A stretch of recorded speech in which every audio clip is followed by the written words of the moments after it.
Hello everyone, smart art classes में आपका स्वागत है।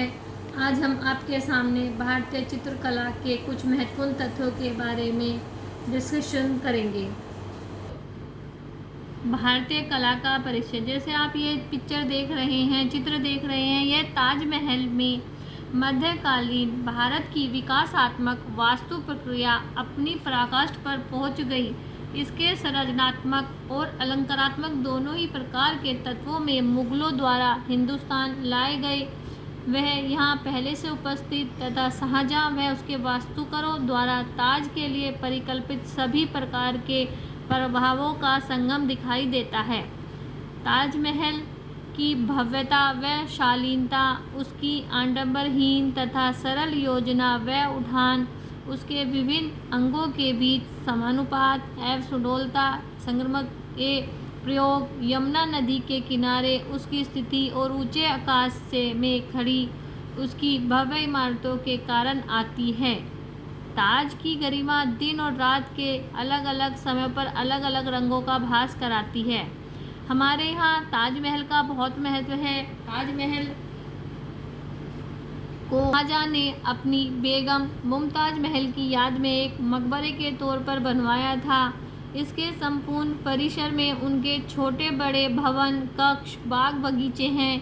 यह यमुना नदी के दाहिने किनारे पर स्थित है। अनुसंधानकर्ता ने पता लगाया है कि ताज के पीछे यमुना के बाएं किनारे पर भी पहले कभी एक बाग था जिसे मेहताब बाग कहा जाता है। जैसे कि ये क्वेश्चन बन सकता है कि ताजमहल के पीछे क्या है। ताजमहल के पीछे यमुना के बाएं किनारे पर पहले कभी एक बाग था जिसे मेहताब बाग भी कहा जाता था। ताज के विशाल परिसर में प्रवेश पाने के लिए लाल पत्थर से बने एक विशाल द्वार से होकर गुजरना पड़ता है।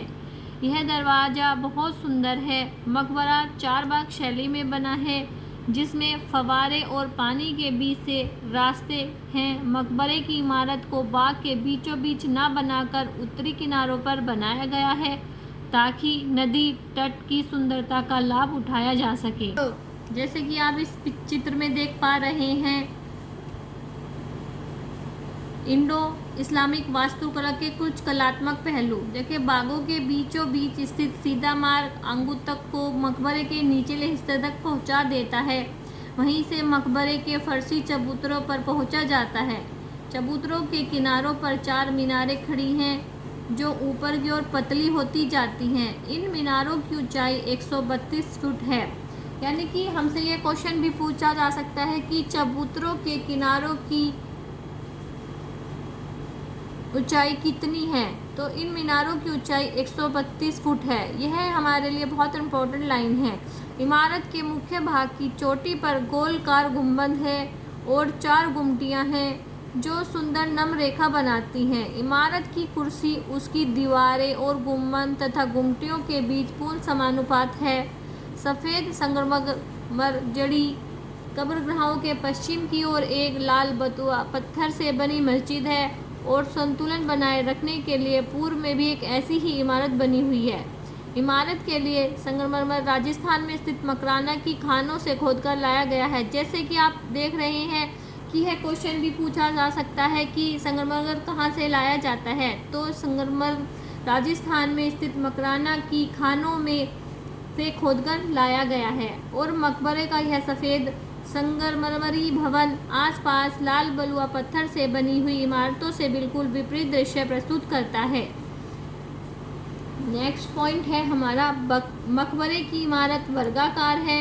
यह भी क्वेश्चन पूछा जा सकता है कि मकबरे की इमारत कैसी थी। इमारत वर्गाकार है और इसके खांचे 8 बगल साइड बनाते हैं। इनके बीच गहरी चापें हैं। ये संरचनात्मक विशेषताएं संपूर्ण इमारत के उठाव में भिन्न भिन्न सतहों, छायाओं और रंगों आदि का भास उत्पन्न करती हैं। इमारत की ऊंचाई फर्शों से छत्र तक 186 फुट और छत्र से शिखर के फंगूरों तक भी 186 फुट है। मकबरे के भीतरी भाग में नीचे तलघर और उस पर मेहराबदार अष्टभुजी विशाल कक्ष है और प्रत्येक कोण पर कमरा बना है और ये सब गलियारे से जुड़े हैं। इमारत के हर हिस्से में रोशनी जाली झरोकों से आती है। जो भीतरी मेहराबों के आसपास बने हुए हैं। छत की ऊंचाई बाहरी दरवाजे जितनी ही हैं और 2 गुंबदों के कारण बीच में जगह छुटी हुई है। ताजमहल की सुंदरता में वृद्धि करने के लिए उसके भीतरी और बाहरी सतहों पर 4 तरह के अलंकार या साज सज्जाओं का प्रयोग किया गया है। कितने तरह का? 4 तरह के सत्ताओं का प्रयोग किया गया है। यह क्वेश्चन भी बन सकता है कि ताजमहल में कितने अलंकारों का प्रयोग किया गया है। इनकी दीवारों पर पत्थरों को घेरकर ऊंची और नीची उभारदार नक्काशी की गई है। जाली झरोके में जड़े संगमरमर में बारीक सुकोमल नक्काशी हुई है।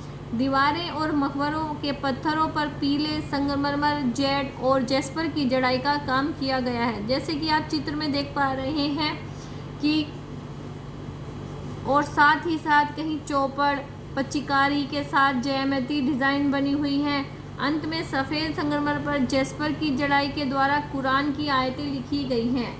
यानी कि यह भी पूछा जा सकता है कि सफ़ेद संगमरमर के पर किसकी जड़ाई की गई है? जड़ाई के द्वारा कुरान की आयतें लिखी गई हैं। इस सुंदर लिखावट से दीवारों की सुंदरता में 4 चांद लग गया है। अल्लाह ताला से सच संबंध जुड़ गया है। गुम्बदी पिक्चर का नाम जैसे कि आप देख पा रहे हैं, यह पिक्चर है गोल गुम्बद की। गोल गुम्बद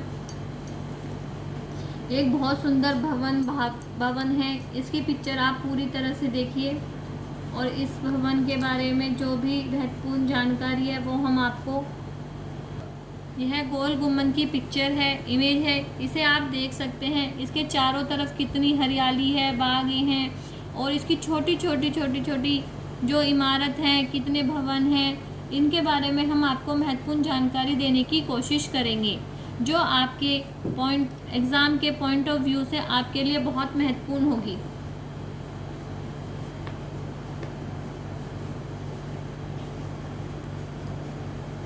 गोल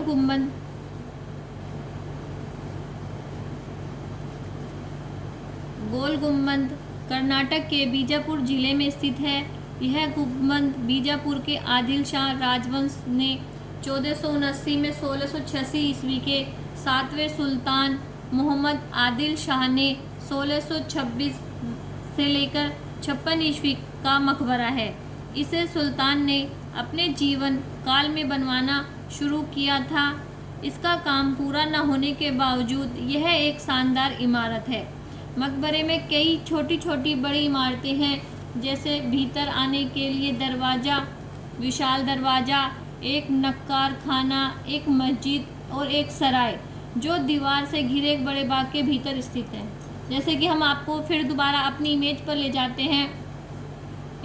जाते हैं और आपको दिखाते हैं। देखो, ये छोटे छोटे भवन बने हुए हैं, बाग के चारों ओर है, गुम्बद अंदर जाने का रास्ता है। अब फिर हम आपको आगे की जानकारी देते हैं। भीतर आने के लिए विशाल दरवाज़ा है, एक नक्कार खाना है, एक मस्जिद और एक सराय, जो दीवारों से घिरे एक बड़े बाग के भीतर स्थित है। गुम्बद एक विशालकार भवन है। जैसे कि हमसे ये पूछ सकता है कि गोल गुम्बद का भवन कैसा है, तो यह एक पॉइंट ऑफ व्यू से बहुत इंपॉर्टेंट लाइन है आपके लिए। प्लीज़ आप इसे कहीं नोट कर लीजिए। गुम्बद एक विशाल वर्गाकार भवन है जिस पर एक गोलाकार ढोल है और ढोल पर एक शानदार गुम्बद टिका हुआ है, जिसके कारण उसे यह नाम दिया गया है। यह गहरे सलेटी रंग के बेसाल्ट पत्थर से बना है और इस प्लस्तर से संवारा गया है। गुम्बद की इमारत की हर दीवार 135 फुट लंबी, 110 फुट ऊंची और 10 फुट मोटी है। जैसे कि आप देख पा रहे हैं कि इमारत की नाप 135 फुट लंबी है, 110 फुट ऊंची है और 10 फुट मोटी है। तो यह हमारे पॉइंट ऑफ व्यू से बहुत इम्पोर्टेंट है कि हमसे ये पूछ लिया जाए कि गोल गुम्बद की इमारत की नाप क्या है। तो हम चाहते हैं कि आप यह लाइन प्लीज़ अपने कहीं नोट्स बना रहे हो तो आप वहाँ नोट कर लीजिए। ढोल और गुम्बद दोनों को मिलाकर इस इमारत की ऊंचाई 200 फुट से भी ऊंची चली जाती है।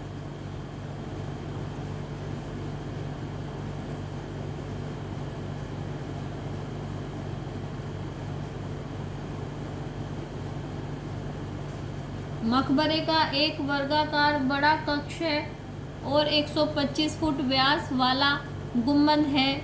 यह मकबरा 18.337 वर्ग फुट में फैला हुआ है। यह भी लाइन आपके लिए बहुत इम्पोर्टेंट है। यह सिर्फ NCERT बेस बुक है जो आपको कहीं नहीं मिलेगी, और दुनिया का दूसरा सबसे बड़ा मकबरा है। यह भी हमसे क्वेश्चन पूछ सकता है कि दुनिया का गोल गुंबद को दुनिया का दूसरा सबसे बड़ा मकबरा कहा जाता है। मकबरे में बड़े कक्ष में सुल्तान, उनकी बेगमों व रिश्तेदारों की कब्र है और उनकी असली कब्रें नीचे तहखाने में है।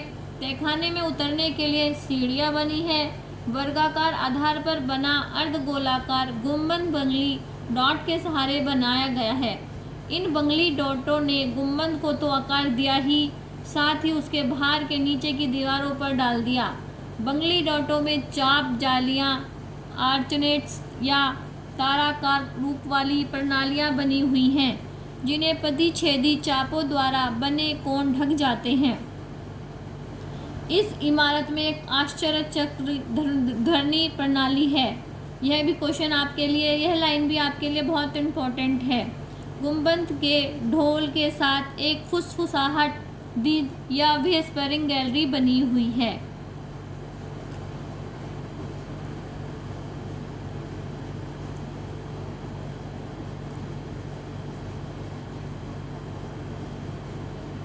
जहाँ धीरे धीरे वाली बोली गई या फुसफुसाई गई आवाज़ कई गुना तेज हो जाती है और उसकी प्रतिध्वनि कई बार गूंजती है। जैसे कि हम कहीं से बोलते हैं और उसकी आवाज़ हमारे कानों में गूंजती है, ऐसे ही वहाँ पर भी एक व्हिस्परिंग गैलरी बनी हुई है और वहाँ पर जो हम बोलते हैं वो आवाज़ टकराकर हमें कई बार गूंजती है। इमारत के चारों कोनों पर 7 मंजिली अष्टभुजाकार मीनारें बनी हैं। ये मीनारें ऊपर गुंबद तक पहुंचने के लिए सीढ़ियों के काम देती है। गुंबद का बेल बूटों से सजा हुआ है। इमारत के मुहार या मुख भाग की विशेषता यह है कि परकोटे के नीचे भारी बैकटों वाली कॉर्निस बनी हुई है। यह कॉर्निस अत्यंत उत्कीर्ण पत्थर के टोड़ों पर टिकी हुई है जो दीवार से आगे 10 फुट तक निकले हुए हैं। कनिष्ठ मुंडेर को सहारा देती हैं, जिसमें अनेक चापादार झरोके और पत्ती की शक्ल वाली दीवारें हैं। गोल गुंबद मध्यकालीन भारत में प्रचलित अनेक वास्तुशैलियों का सुंदर संगम है। स्मारकीयता, विशालता व भव्यता सब बीजापुर के इन भवनों में पाई जाती हैं। इसके गुंबद, मेहराब, ज्यामिति, अनुपात, तहराशाही तकनीकी जैसी संरचनात्मक विशेषताओं में से प्रतीत होता है। जैसे कि हमसे यह पूछ सकते हैं कि सब बीजापुर के इन भवनों में पाई जाती हैं, तो इसके गुंबदों और मेहराब कैसे बने हुए हैं? वह ज्यामिति, अनुपातों व भारवाही तकनीकी जैसी संरचनात्मक विशेषताओं से ऐसा प्रतीत होता है। इसमें तिमोरी व फारसी शैलियों को अपनाया गया है। यह भी लाइन बहुत इम्पोर्टेंट है कि इसमें कौन सी शैलियों को अपनाया गया है। इसमें तिमोरी व फारसी शैलियों को अपनाया गया है, लेकिन इसके निर्माण में स्थानीय सामग्रियाँ लगी हैं और यह दक्कन में लोकप्रिय फर्शी सजावटों में सजा है। किनारों पर बनी 4 मीनारें उन बुर्जों के अवशेष हैं जो मस्जिदों के साथ लगी है। जैसे दिल्ली के पुराने किले को ई-कुना मस्जिद में दिखता है। फुसफुसाट दीवार आपको साइड में पिक्चर में दिख रहा है। आप इसकी इमेज देख सकते हैं कि यहाँ पर अगर हम कोई चीज़ बोलते हैं तो वह हमें कई गुना दुगनी सुनाई देती है। इस इमेज से आपको यह बात क्लियर हो जाएगी। आगे चलते हैं।